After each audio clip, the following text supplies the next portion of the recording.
여러분, 오늘이 교회력에 의하면 무슨 주일이냐면 세계 성찬 주일입니다.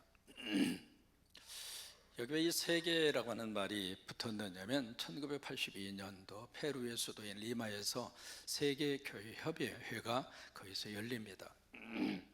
그 자리에서 이제 한 가지를 결정했습니다. 전 세계 모든 교회와 성도들이 10월 초초 바로 오늘 성찬을 하자. 그래서 이제 1982년도부터 전 세계 교회와 성도들이 오늘 10월 첫째 주일을 성찬을 하는 주일로 그렇게 지켰습니다. 그래서 이제 해가 뜨는 순서에 따라서 가장 먼저 이 성찬을 집례하는 나라가 남태평양의 아름다운 섬, 가장 먼저 해가 뜨는 나라, 사자로 시작합니다. 사모아입니다. 그러니까 사모아라고 하는 그 교회에서 가장 먼저 성찬을 베풉니다. 여러분, 이 사모아라고 하는 이 땅은 참 특이한 점을 가지고 있는데 전체 국민이 22만 6천 명이거든요. 섬나라입니다. 근데 전체 국민의 99%가 크리스찬입니다. 그래서 이 헌법에다가 우리나라는 기독교 국가입니다. 헌법에다가 명시를 할 정도로. 그래서 주일이 되면 이 사모아라고 하는 나라는 진풍경이 벌어지는데 교회 갈 때 전부 다 하얀색 옷을 입고 간대요. 머리에 전부 다 흰 모자를 쓰고. 그 나라가 사모아라고 하는 나라인데 그 나라에서 가장 먼저 성찬을 하고요, 해가 뜨는 순서에 따라서 이 성찬 예식이 오늘 24시간 동안 전 세계 교회와 성도들이 성찬을 합니다. 이 성찬을 통해서 우리가 어떤 고백을 하느냐면 우리는 예수 안에서 한 가족이다. 그 고백이 이 성찬 주일을 통해서 우리가 하나님 앞에 올려지는 시간입니다. 여러분, 이 성찬이라고 하는 것은 1982년도부터 시작이 됐는가? 그건 아니에요. 이미 교회가 시작이 되면서부터 예배 시간 속에 성찬이 있었어요. 사도행전 2장 42절에 보시면은 초대교회 교인들의 신앙생활을 네 가지로 우리에게 말씀을 하십니다. 거기에 보시면은 그들이 사도의 가르침을 받고 이게 말씀을 받은 거죠. 그 다음에 두 번째로 서로 교제하고 교제가 있었습니다. 그리고 세 번째로 그들 속에 뭐가 있었는가? 뭘 떼요? 떡을 뗀 거예요. 이제 떡을 뗐다고 하는 단어가 사도행전 2장에 기록이 되어져 있거든요. 그리고 네 번째로 기도에 어떻게 했어요? 힘을 썼어요. 이게 초창기 기독교인들의 신앙생활의 모습이에요. 근데 거기에 떡을 뗐다고 하는 이 단어, 여기 우리가 집중해서 봐야 할 필요가 있습니다. 이 떡이라고 하는 이 단어가 원래 원문상으로 보면 떡이라고 하는 개념보다는 빵이라고 하는 개념이 훨씬 더 가깝습니다. 그래서 영어 성경, 모든 영어 성경은 이 부분을 bread라고 그랬습니다. 빵이라고 다 번역을 했거든요. 근데 우리는 왜 떡이라고 그랬는가? 이제 문화적인 차이 때문에 그렇습니다. 이 빵이라고 하는 것은 바로 서구 문화잖아요. 서구 문화가 밀 문화잖아요. 그래서 이제 빵이라고 하는 말로 그들은 익숙하게 이 단어가 와 닿았고요. 우리들은 이 동양의 문화권 속에서는 쌀 문화예요. 그래서 이제 쌀에서 나올 수 있는 것 중에 하나가 떡이잖아요. 근데 한 가지 집중해서 봐야 할 필요가 있습니다. 여러분, 떡이라고 하는 것은 주식이에요? 간식이에요? 맨날 떡만 잡수세요? 제가 호박떡 좋아하는 것은 만천하가 다 알고 있는데 매 주일마다 그리고 호박떡 먹습니까? 이게 떡이라고 하는 것은 간식이에요. 특별한 날 먹는 것이 바로 떡이라고 하는 거예요. 근데 여기에 기록되어 있는 이 빵이라고 하는 것은 간식이 아니라 주식입니다. 늘 먹는 거예요. 그래서 이제 이런 개념을 가지고 오늘 우리가 매일 먹는 주식이 있습니다. 뭘 매일 잡수세요? 대답 안 하시는 분 안 잡수세요? 주식으로 매일 먹는 것이 바로 뭐예요? 밥이죠.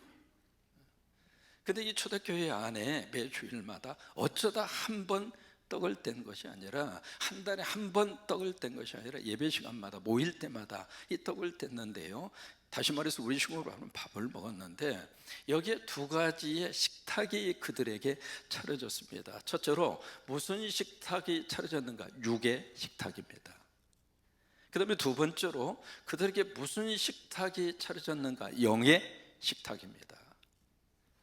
이 육의 식탁을 가리켜서 영어로 아가페 밀이라고 합니다. 아가페라고 하는 것은 사랑이거든요. 밀이라고 하는 것은 식탁이라고 하는 거예요. 그래서 그들이 각 교인들이 각자 잘하는 음식을 각자가 다 준비를 해서 지금으로 말하면 캐더링을 한 겁니다. 그렇게 가지고 와서 그들이 같이 풀어놓고 같이 먹었어요. 육의 식탁입니다. 그 식탁만 있었던 것이 아니라 바로 영의 식탁이 있었습니다. 이 영의 식탁을 가리켜서 뭐라고 이야기하는가? 성찬이라고 그러는 거예요. 성찬. 근데 이 성찬은 누가 차려주는 밥상인가? 하나님이 차려주시는 하늘의 밥상입니다. 사람이 차려놓는 것도 아니고 사람에 의해서 만들어지는 메뉴가 아니라 하나님께서 준비해 주시고 하나님이 우리에게 마련을 해 주시고, 그래서 이 밥상은 땅의 밥상이 아니라 하늘의 밥상이에요. 그러면 이 하늘 밥상에 누가 와서 이 밥상에 참여를 하는가? 천국 백성. 그래서 우리가 여러분 성찬을 드실 때 모든 사람에게 성찬을 먹도록 허용하지 않습니다. 세례받은 사람에게, 적어도 예수를 나의 구주로 영접하고 성부와 성자와 성령의 이름으로 세례받은 사람, 그 사람에게만 성찬에 참여하도록 멘트를 하는 이유가 바로 거기에 있습니다. 그래서 성찬 때문에 가끔 시험 드는 사람이 있어요. 쭉 이렇게 나누어 주다가 자기를 건너뛰는 거예요. 세례 안 받았다고. 그러니까 이분이 세상에 그 조그마한 빵 쪼가리 주려면 다 주지, 자기들끼리만 홀짝홀짝 먹고 세상에 나한테 안 줄 수 있느냐, 우리 시험 들어가지고 한 달간 교회를 안 나왔대. 이 하늘의 밥상은 그래서 모든 사람들이 참여할 수 있는 것이 아니라 천국의 백성들, 그들만이 참여할 수 있는 것이 하늘의 밥상입니다. 세 번째는 메뉴가 전 세계적으로 동일합니다. 두 가지의 메뉴죠. 첫째는 여러분 뭘 드셨어요? 떡으로 상징되는 병을 잡수셨고요. 두 번째 뭘 잡수셨어요? 잔을 드신 거예요. 요한복음 6장 51절의 말씀은 요한을 통해서 우리에게 주신 하나님의 말씀이거든요. 같이 한번 고백합니다. 나는 하늘에서 내려온 살아있는 떡. 자 보세요, 나가 누구예요? 예수님이죠. 여러분 요한복음에 7가지 예수님의 자기 선언이 나옵니다. 나는 이러이러하다. 영어로 말하면 I am, 나는 이렇다, 나는 이렇다. 그 출애굽기 3장으로 보시면 호렙산에서 모세가 같이 떨기나무 속에 임재하신 하나님을 만나요. 그래서 모세가 하나님에게 질문합니다. 하나님 이름이 뭐예요? 그러니까 하나님의 대답이 나는 나다. 그랬어요. 그 나는 나다라고 하는 출애굽기 하나님의 이름에 대한 선언이 요한복음에 와서 7가지로 구체적으로 우리에게 제시한 겁니다. 그 중에 가장 먼저 나오는 것이 나는 생명의 떡이다. 우리 식으로 말하면 나는 생명의 밥이다 이 말이에요. 그리고 마지막에 나오는 것은 나는 참 포도나무다. 이게 7번째입니다. 그래서 요한복음 6장 51절 말씀에 처음부터 같이 한번 고백합니다. 나는 하늘에서 내려온 살아있는 떡이니 사람이 이 떡을 먹으면 영생하리라. 자 보세요, 질문합니다. 여러분 살기 위해서 잡수시나요? 죽기 위해서 잡수시나요? 그러면 잡수시고 계속 살아야지. 왜 가요? 가기를? 그러면 다시 질문합니다. 내가 지금 살기 위해서 먹는가? 죽기 위해서 먹는가? 정직하게 우리 솔직합시다. 매일매일 살아가면서 어디 향하여 가까이 다가가고 있습니까? 그러면 다시 질문합니다. 살기 위해서 먹어요? 죽기 위해서 먹어요?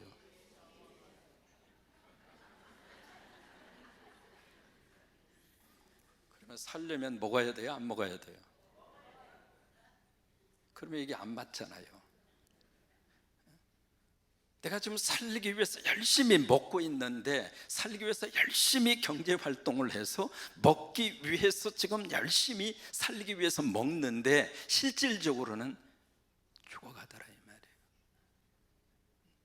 그게 우리가 먹고 있는 먹거리가 가져다주는 한계 상황입니다. 여기 예수님이 우리에게 그렇게 말씀하시는 거예요. 다시 요한복음 말씀 다시 한번 띄워줘 보실래요? 근데 여기에 먹으면 사는 게 있다 이 말이에요. 먹으면 사는 게 있다. 그것이 바로 뭔가? 예수 그리스도라고 하는 거예요. 그래서 나는 하늘에서 내려온, 땅에서 얻어낸 양식이 아니라 하늘에서 주어져. 여러분, 사람은 하늘이 막히면 사람은 죽어요. 하늘이 열려져야 돼요. 우리가 코로 호흡을 하잖아요. 호흡에 대한 이 산소와 공기를 누가 공급하나요? 사람이 산소와 이 공기를 만들어내나요? 모든 생명의 주권은 하늘에 있는 거예요. 그래서 나는 하늘에서 내려온 살아있는 떡이니 사람이 이 떡을 먹으면 영생하리라. 내가 줄 떡은 곧 세상의 생명을 위한 내 살이니라 하시니라. 여러분, 이 하늘의 밥상 하나님이 준비해 주셔서 구원받은 하나님의 자녀된 여러분들이 이 식탁 공동체에 참여하셔서 하나님이 준비해 준 두 가지의 메뉴, 떡과 잔, 이것은 전 세계 교회와 모든 성도들이 동일한 이 메뉴를 함께 하늘의 밥상에서 먹는 날이 오늘 세계 성찬 주일입니다. 오늘 성경에 무엇을 말씀을 해주시고 있는가? 이 성찬을 누가 만들었는가? 오늘 마가복음 14장에 보시면 이 성찬을 만든 분이 누구인가? 예수님이에요. 여러분 아시는 바울이 이 성찬이라고 하는 의식을 만든 게 아닙니다. 교회 전통이 이 성찬을 만들어낸 게 아닙니다. 예수님이 성찬을 만들어 주셨어요. 그래서 오늘 14장 22절의 말씀에 22절의 말씀을 같이 한번 화면 보시고 같이 한번 고백합니다. 시작. 그들이 먹을 때 예수께서 떡을 가지사 축복하시고 떼어 그들에게 주시며 이르시되 받으라, 이것은 내 몸이니라 하시니라. 여러분, 거기에 보시면 네 가지의 동사가 나옵니다. 지금 이제 동사라고 하는 말을 움직시라고 그러잖아요. 네 개의 움직시가 나오는데 첫째 가지사라고 하는 단어가 나옵니다. 그 다음에 두 번째 축복하시고, 세 번째 떼어, 네 번째 주셨다. 이게 네 가지의 움직시입니다. 20세기 위대한 영성의 대가로 꼽히는 사람이 헨리 나우엔입니다. 이분이 이 네 가지 움직시를 가지고 우리 크리스찬들의 정체성이 네 가지 움직시 속에 들어있다, 그렇게 해석을 했어요. 거기 이제 가지사라고 하는 단어가 나오죠. 가졌다는 이야기를 영어로 테이크한다 이 말입니다. 그러니까 빵이 있는데 그 빵이 있는 것 가운데 하나를 택한 거예요. 그러니까 이 빵을 가졌다는 이야기는 이 빵을 지금 어떻게 했는가? 선택했다 이 말이에요. 그게 첫 번째로 우리 크리스천의 정체성, 나는 택함 받은 사람이다. 같이 고백할까요? 나는 택함 받은 사람이다. 참 이게 하나님의 귀한 역사이고 하나님의 은혜의 출발입니다. 이게 성찬에 택하사 테이크했다, 그 이야기는 선택이에요. 에베소서 1장에 보시면은 하나님이 이렇게 말씀하십니다. 곧 창세 전에 그리스도 안에서 우리를 어떻게 하시고 택하시고, 이 자리에 와서 예배하는 것도 하나님이 선택하셔서 예배하고 있는 거예요. 그래서 성찬에서 우리는 나의 정체성을 확인합니다. 아, 나는 선택받은 사람이구나. 두 번째, 여기에 축복하시고라고 하는 단어가 나오죠. 두 번째 정체성, 나는 축복받은 사람이다. 창세기 1장 27절 28절 말씀에 성경 맨 처음에 성경을 기록한 창세기가 우리에게 이렇게 말씀하십니다. 하나님이 자기의 형상, 곧 하나님의 형상대로 사람을 어떻게 하시고, 저와 여러분은 하나님의 형상 닮은 존재입니다. 여러분, 코가 누구 닮았을까요? 하나님이 닮았어요. 줄여서 내 코가 하코 닮은 거예요. 그래서 이 코가 조금 높든지 낮든지 신경 안 써도 돼요. 왜요? 콧구멍으로 바람만 들어가면 되니까. 이 거울 볼 때마다 이 콧구멍이 왜 이렇게 낮을까 이렇게 신경 써가지고 콧구멍을 좀 올리는 대공사를 벌였는데, 이걸 올리다 보니까 여기하고 바란스가 안 맞아. 그러면 또 여기 깎아야 되잖아요. 여기 깎다 보니까 이게 조금 더 불쑥 튀어져 나왔어. 그래서 이걸 조금 깎는 공사를 하다 보니까 이 주걱턱이 또 문제네. 세상에 공사판을 벌리다 보니까 2판 4판 공사판 된다는 거예요. 나는 하나님의 형상대로 지음받은 존재라고. 여러분, 나라고 하는 존재의 귀함을 꼭 성경을 통해서 확인하시기를 바랍니다. 그래서 사람을 그렇게 창조하시되 남자와 여자로 창조하시고, 그 다음에 하나님이 그들에게 뭘 줬어요? 복 주셨어요. 이게 성찬입니다. 축복하셨다 이 말이에요. 그 다음에 세 번째로 떼어라고 하는 단어입니다. 떼어, 영어로 브로크라고 하는 말이죠. 이 빵을 이렇게 뗀 거예요. 부순 거죠. 이게 바로 뭐냐면 나는 상처받은 자다, 그 뜻이에요. 헨리 나우에는 그렇게 우리에게 해석을 해줍니다. 예수님은 누구인가? 십자에서 상처받은 자다. 상처받은 자 예수님이 우리를 감싸안에 있어서 상처받은 나를 위로해 하시는 분이 예수 그리스도다 그랬어요. 이게 빵을 떼었다고 하는 것은 바로 상처를 말하거든요. 그 다음에 네 번째로 나누어 줬다. 여기 줬다, 기부했다 그 말이거든요. 그게 바로 나눔이에요. 나눔. 그러니까 맨 처음에 이게 떡을 여기에 가지사 그것을 축복하시고 그것을 떼어서 그 다음에 제자들에게 나누어 줬다. 여러분, 이 성찬은 내가 누구라고 하는 사실을 확인받는 자리가 성찬입니다. 나라고 하는 존재가 누군가? 나는 선택받은 존재이다. 나는 하나님의 복받은 존재다. 나는 상처받았지만 그 상처 입은 예수님을 통하여 치유받은 자다. 나는 나누는 자다. 그래서 마가복음 오늘 14장 13절 22절 말씀에 그렇게 해서 이 성찬을 그들에게 주시며 뭐라고 말씀하시는가? 받으라. 영어로 말하면 take it, 이 받으라 그 말이에요. 그 다음에 중요합니다. 이것은 내 몸이다. 영어로 this is my body. 이건 내 몸이다. 여러분, 이 시간 성찬 다 드셨잖아요. 조그마한 그 잡수신 게 아닙니다. 예수님 잡수신 거예요. 여러분 안에 지금 예수님이 계세요. 예수님을 여러분들이 여러분 몸 안에 드신 거예요. 이게 바로 성찬입니다.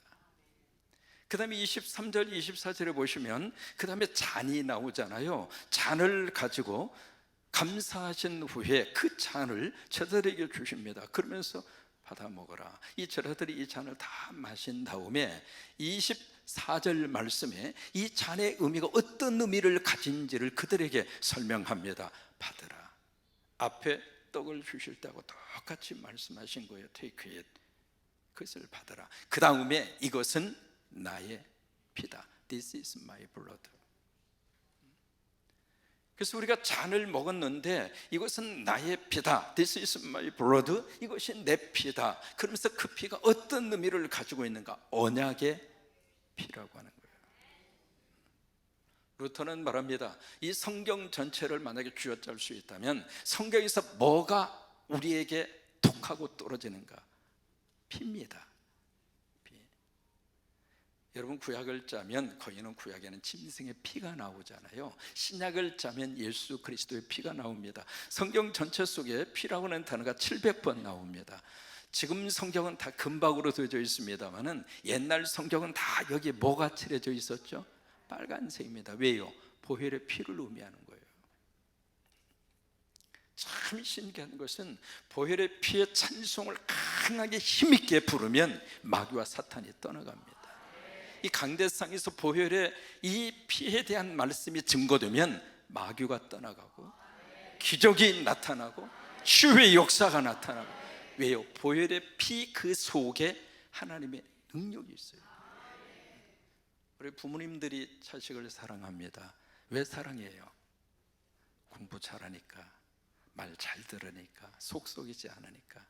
뭐 그런 점도 없지 않아 있겠죠. 정말로 사랑하는 그 이유는 피를 흘리면서 낳았으니까. 여러분, 피를 흘리지 않고 자식 낳을 수 있나요? 두 번째, 그 자식 속에 내 피가 있으니까. 그래서 마지막 부모는 자식을 사랑하는 거예요. 하나님이 우리를 사랑하십니다. 왜 하나님이 우리를 사랑할까? 이렇게 봐서 예배 드리고 있으니까, 하나님 앞에 꼬박꼬박 11주도 받죠. 헌금하니까, 하나님 앞에 이렇게 십자가 세우고, 부활동산에서 그냥 십자가 하나 세우고 싶다고 고구마 농사 지어가지고 로비에 갖다 놓고 고구마 파는데, 3부 예배 참여한 분들은 고구마 팔 고구마가 없어. 1, 2부에 다 나가버려가지고. 그래서 고구마 밭에 아직 캐지 않는 고구마가 있습니다. 다음에 그거 캐가지고 오면 그때 사가세요. 그러면 그 고구마를 사주니까 하나님이 사랑하시는 건가? 물론 그런 점도 없지 않아 있습니다만은 내 속에 예수의 피가 있으니까, 그래서 사랑하는 거예요. 여러분, 이 성찬은 몇 가지 의미를 가지고 우리가 하라고 하시는가? 3가지 의미를 가지고 성찬을 하라고 합니다. 첫째는, 성찬은 바로 뭔가 기념이에요. 고린도전서 11장에 있는 말씀 좀 깁니다만은 그래도 중요한 본문이니까 고린도전서 11장에 있는 말씀 같이 한번 고백합니다. 내가 너희에게 전한 것은 주께 받은 것이니. 자 보세요, 바울이 고린도 교회 교인들에게 신앙의 전통을 알려줬는데 그거 내가 만든 게 아니야, 주님으로부터 받은 거야, 그 말이에요.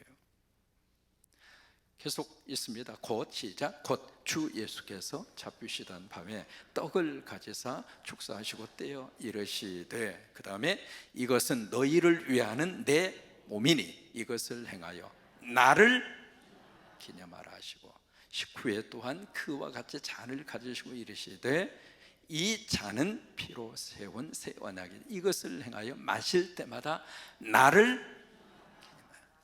성찬은 기념이에요. 이 기념이라고 하는 말은 영어로 remember라고 하는 뜻입니다. 기억하라, 그 말이에요. 그것은 과거에 그런 일이 있었다고 하는 것을 기억하라, 그 차원이 아닙니다. 과거에 있었던 그 일이 오늘날 내 삶의 자리에서 현재화 되게 해라, 이 말이에요. 그래서 여러분, 성찬을 믿음으로 보면 기적이 나타납니다. 참, 성찬을 통해서 놀라운 하나님의 기적의 역사가 나타납니다. 왜? 하나님은 지금도 살아계십니다. 예수 그리스도는 지금도 은혜로 역사를 하십니다. 이게 바로 기념이라고 하는 뜻이에요. 두 번째로, 성찬은 어떤 의미를 가지고 있느냐면 기쁨과 감사의 축제의 현장이 성찬입니다. 사도행전 2장 46절에 있는 말씀 같이 한번 고백합니다. 날마다 마음을 같이하여 성전에 모이기를 힘쓰고 집에서 떡을 떼며 기쁨과 순전한 마음으로 음식을 먹고. 여러분, 성찬 이 자리 자체가 기쁨의 현장입니다. 오늘 내가 예수 믿고 이 성찬에 참여할 수 있다는 자체가 행복이라, 이 말이에요. 그 다음에 세 번째로, 이 성찬은 어떤 의미를 가지고 있는가? 예수 그리스도 안에서 우리가 교제하는 거예요. 나도 예수 믿지만 사랑하는 옆에 있는 분도 예수를 믿잖아요. 그래서 예수와 예수가 만나서 같이 여기에서 천국의 식탁을 같이 맛보는 교제, 그것이 바로 성찬이라, 이 말이에요. 정리합니다. 이 성찬은 바로 하늘의 밥상이라고 소개를 해드렸어요. 이 하늘의 밥상에서 우리가 뭘 먹는가? 예수 먹는 거예요. 오늘도 성찬을 통해서 예수 잡수신 줄로 믿습니다. 내가 예수를 먹고 예수 안에서 이 땅의 삶을 우리가 살아가는 거예요. 오늘도 예수님 잡수시고 예수님 때문에 감사하고, 예수님 때문에 행복하고, 예수님 때문에 당당하고, 예수님 때문에 신나게 살고, 예수님 때문에 꿈을 가지고 사는 성찬의 복이 여러분 가운데 충만하시기를 주의 이름으로 축원합니다.